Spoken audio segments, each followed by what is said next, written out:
Arquitetura de software, atributos para decisões de projeto arquitetural.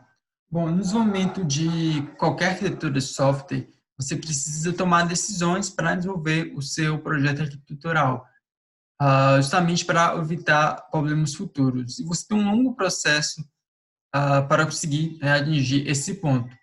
O software ele nada mais do que uma entidade onde você encontra quase permanentemente sendo modificado, ou seja, o tempo todo você vai ter mudanças.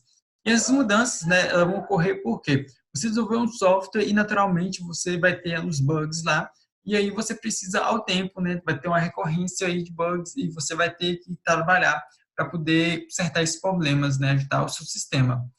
E aí, né, e até mesmo adicionar novas funcionalidades e essas funcionalidades adicionadas naturalmente vão trazer mais bugs para o seu sistema, ou seja, é um processo muito longo. E aí o que acontece? Esse fato, né, de você sempre estar atualizando aquele sistema, sempre estar surgindo mais problemas, resolvendo eles, faz com que você tenha que repensar algumas coisas, né? E aí entra os atributos de decisão para o projeto arquitetural, ou seja, antes de desenvolver meu projeto, eu devo pensar qual tipo de arquitetura que ele vai ser usado. Bom, basicamente a gente vai ter a apresentação de um conjunto de informações que podem subsidiar decisões de projeto de arquitetura de sistemas de software. A gente vai entender o papel do projeto arquitetural dentro do processo de desenvolvimento de software, orientado para a arquitetura e identificações de informações necessárias às decisões do projeto. E a gente, né, a utilidade desse trabalho é identificar, né, identificação de informações e critérios que apoiam atividades de análise de um projeto de arquitetura ou software. Ou seja, a gente vai pegar o projeto, né, e vai entender, identificar algumas coisas importantes para, na hora de desenvolver esse projeto propriamente dito, você conseguir, como podemos dizer, obter ali, né, fazer as melhores escolhas do desenvolvimento do seu software. Bom, a gente tem aqui o projeto de arquitetura de software. E aí, esse projeto arquitetural tem várias coisas que compõem ele. A gente tem os estilos arquiteturais, né, que a gente tem vários. A gente tem os cenários de uso, né, onde que eu vou usar esse software? É um software científico? É um software para um governo, para um banco? Para onde é que é? Padrões de projetos, né, qual o padrão, né, que eu vou utilizar para o meu projeto? Requisitos arquiteturais, né, o que né, minha arquitetura vai ter, o que ela precisa ter. E aí, esse conjunto vai formar o projeto arquitetural, e esse projeto arquitetural vai gerar uma documentação da arquitetura, para que ao longo do processo facilite ali que, né, todos consigam, saibam, né, como desenvolver, como é que vai ser esse processo, né, evitar erros futuros. E aí, a gente tem a dimensão e regras desse projeto. Bom, além disso, nós temos aí dimensões e regras de projetos. Mas para que funciona isso, né? Para que a gente precisa disso? Bom, quando a gente pega os projetos inovadores, né, são desenvolvidos para resolver novos tipos de problemas, certo? Você está inovando, né? Você tem um problema novo, você tem uma solução nova. E aí, o que acontece? Ah, Dentro da engenharia, você tem, por exemplo, um projeto. E aí, quando eu pego aquele projeto, às vezes você pode ter uma nomenclatura que dificulta com que outro engenheiro compreenda. E aí, essa regra de projeto, o que ela busca? Você ter nomenclaturas específicas para que, independente do engenheiro que pega aquele projeto, ele tenha o conhecimento do que está sendo posto, né, do que está sendo colocado ali. Isso vai facilitar muito quando você tiver uma estrutura de controle, um fluxograma, determinado documento, e aí você facilmente, né, consegue entender aquela estrutura. Seria mais ou menos quando você tem uma linguagem de programação e você tem uma sintaxe específica. Então, dependendo da pessoa que for aprender aquela linguagem, ela vai conseguir, né, seguir aquele padrão, né, Bom, e desse esforço que foi criado para essa padronização, nós tivemos aí basicamente, né, três pontos principais. A primeira é a possibilidade de desenvolver um projeto a partir de blocos estruturais, né, você tem uma estrutura própria. você tem um entendimento, antecipação de propriedade de um projeto, você consegue reduzir, né, o esforço necessário para compreender o projeto de outra pessoa, que é de extrema importância. Se você troca o engenheiro, você consegue ali manter, né, todos os processos. Bom, além disso, nós temos o modelo arquitetural, né? Mas o que viria a ser esse modelo? Bom, o projeto arquitetural, ele é uma atividade interativa onde decisões do projeto, né, é importante são tomadas. Você tem os requisitos arquiteturais, juntamente com o cenário de uso, e eles são utilizados, né, para tomar essas decisões. O modelo arquitetural, ele é utilizado para descrever um sistema composto em um conjunto de módulos ou componentes conectados por meio de conectores. E dentro disso, nós temos aí diversos modelos arquiteturais, como por exemplo a estrutura. Bom, e uma delas é o modelo funcional. E como é que ele funciona? Bom, esse modelo ele se refere à decomposição de funcionalidades que o sistema precisa suportar. Nele, os componentes são entidades funcionais, enquanto que os conectores eles servem para a passagem de dados entre os componentes. Já a estrutura de código ela está relacionada com a abstração de códigos usadas no desenvolvimento de um sistema. Componentes são entidades, né, que empacotam funcionalidades do sistema em vários níveis de abstração, tais como classes, objetos, funções, entre outras. Já a estrutura de concorrência refere-se à concorrência lógica, né? Os componentes dessa estrutura elas são compreendidos em entidades de concorrência que são refinadas em processos e trends, né? Threads. Alguns tipos de conexões, né? Ele inclui enviar dados para ter prioridade maior, que é a assíncrona. Bom, já a estrutura física, ela está intimamente ligada, né, ou associada ao hardware do sistema. Ela inclui uma unidade central de processamento, que é a CPU, barramento, memória, dispositivo de entrada e saída, e né, as propriedades relevantes da estrutura compreende na capacidade e na disponibilidade do mesmo. Já a estrutura de desenvolvimento ela refere-se aos arquivos de diretórios, né, e a meta, né, dessa estrutura inclui gerenciar e assegurar o controle administrativo do sistema à medida que ele vai evoluindo.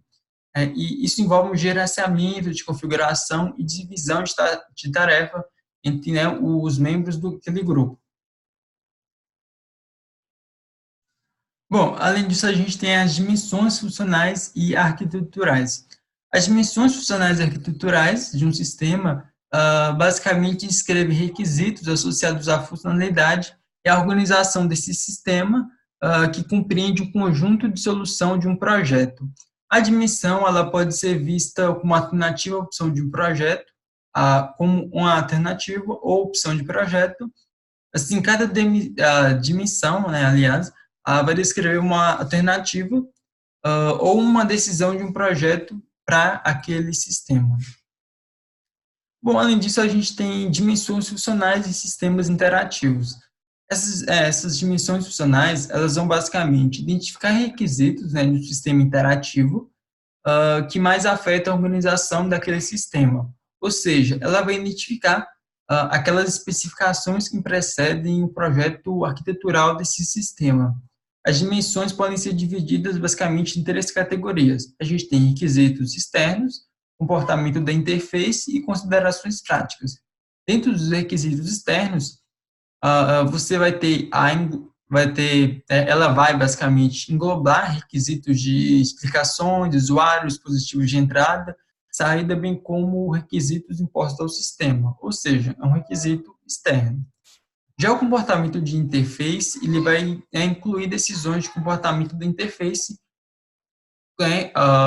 com o usuário, né, que afeta a organização desse sistema.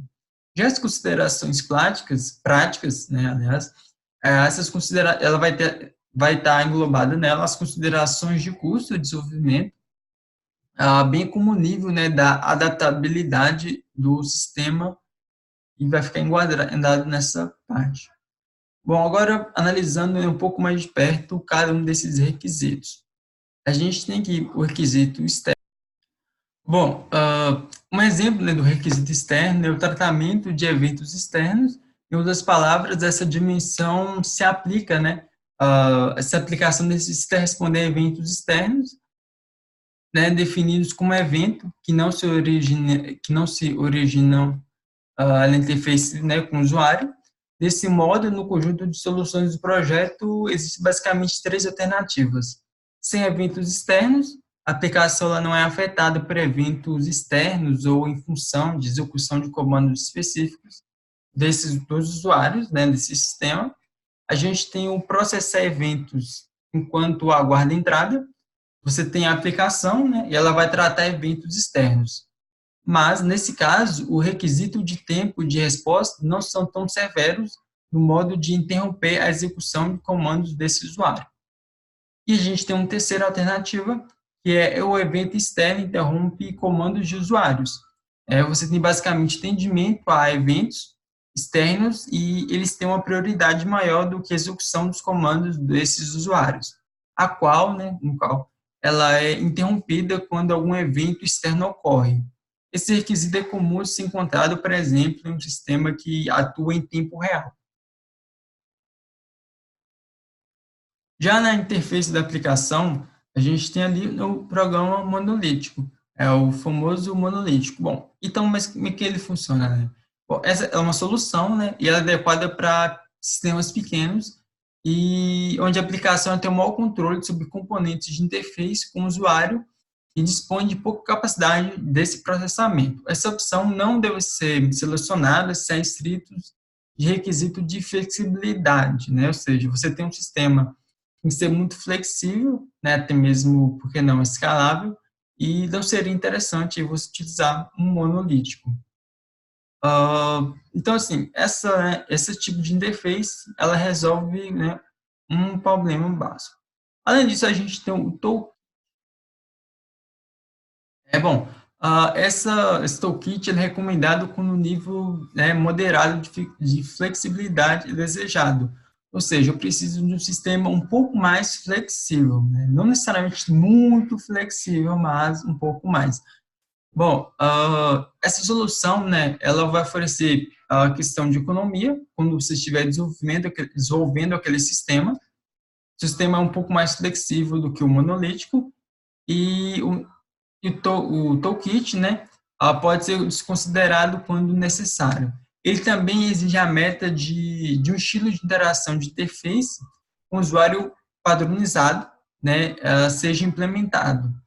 E também, né, ele constitui uma boa opção, uma vez que os componentes desse padrão, como menus, podem ser facilmente suportados pelo toolkit, tornando desnecessário qualquer esforço adicional de implementação.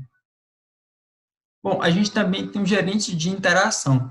Se existe um requisito que o sistema deve prover portabilidade junto a estilos de interação e dispositivo, essa solução dispõe a um gerente de interação, e ele vai permitir a separação entre componentes e o comportamento, né, no interface desse usuário.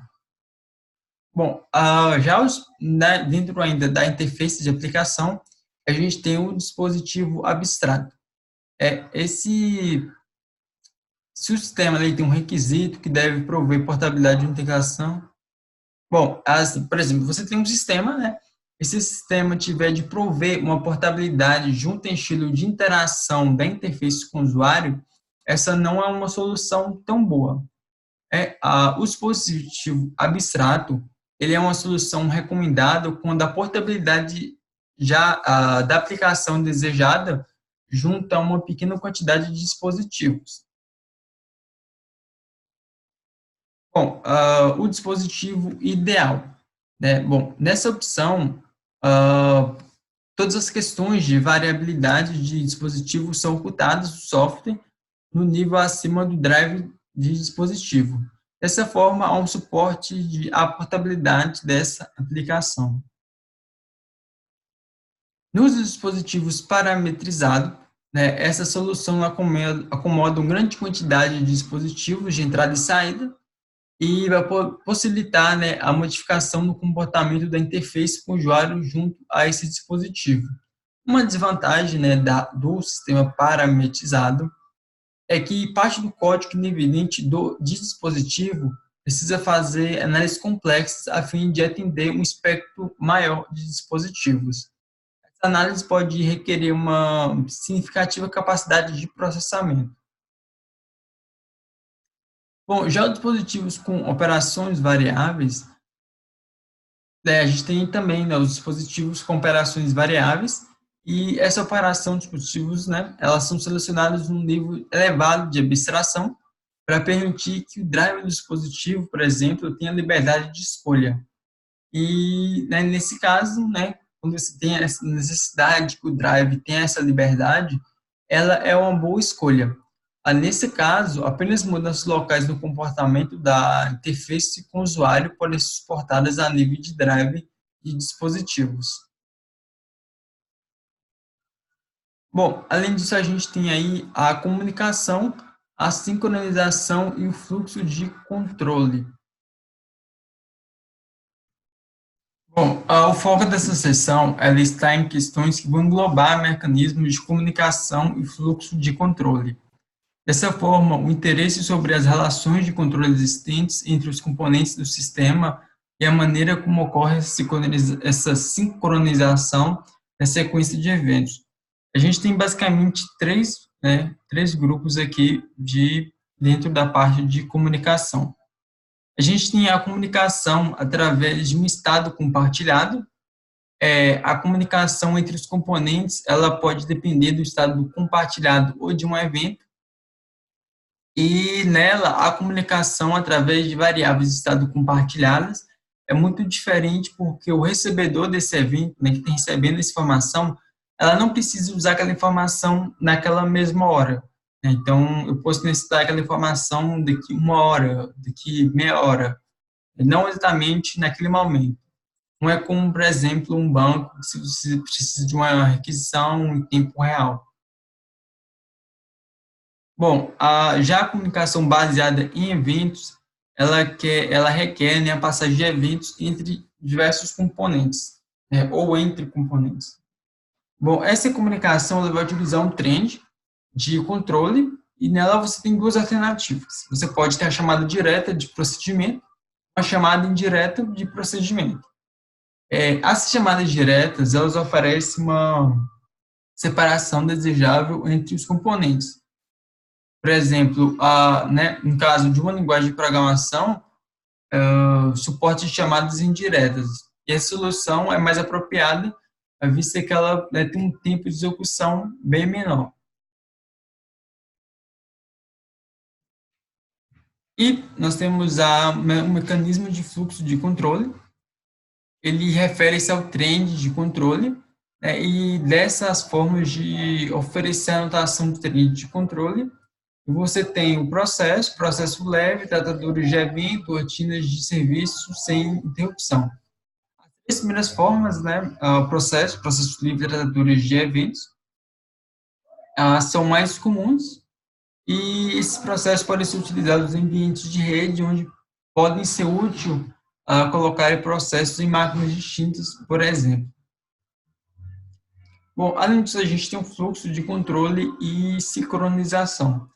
Fluxo de controle de aplicação, ele basicamente se refere à forma da qual o processamento de entrada de fluxo de controle da aplicação, né, aliás, na qual se dá o processamento, né, da entrada desse fluxo de controle dentro da aplicação.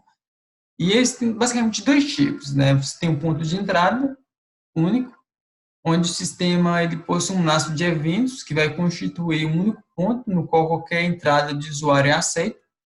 E tem a II, né, que é basicamente múltiplos pontos de entrada. Onde a entrada é aceita em muitos pontos, né, e no caso do primeiro tipo, o ponto de entrada único é a solução mais apropriada, uma vez que ele vai permitir um fluxo de controle melhor nessa aplicação. Aliás, ele é mais apropriado uma vez que ele vai permitir o desacoplamento do componente de aplicação de detalhes do sequenciamento da interface desse usuário. E, além disso, ele vai ter uma maior suportabilidade no quesito, né, vai suportar, aliás, né, esse quesito de portabilidade dessa aplicação. Bom, além disso, você tem, né, diversos outros fluxos, né, de outras coisas relacionadas ao fluxo de controle e a sincronização. Bom, dentro do desenvolvimento do projeto, inicialmente é feita a suposição, né, que dispõe de uma lista de requisitos arquiteturais e um conjunto de funcionalidades derivadas, né, desses requisitos. Note que a dimensão desse projeto ele requer de suporte à identificação desses requisitos. O passo inicial é identificar um conjunto de subsistemas ou componentes candidatos a serem usados nessa arquitetura de sistemas. Bom, para cada requisito arquitetural, você tem inúmeras alternativas, né, como foi visto, para satisfazer aquele requisito, às vezes uma, duas, três. Aí cabe você olhar, né, entender seu sistema para ver qual que vai se encaixar na sua necessidade.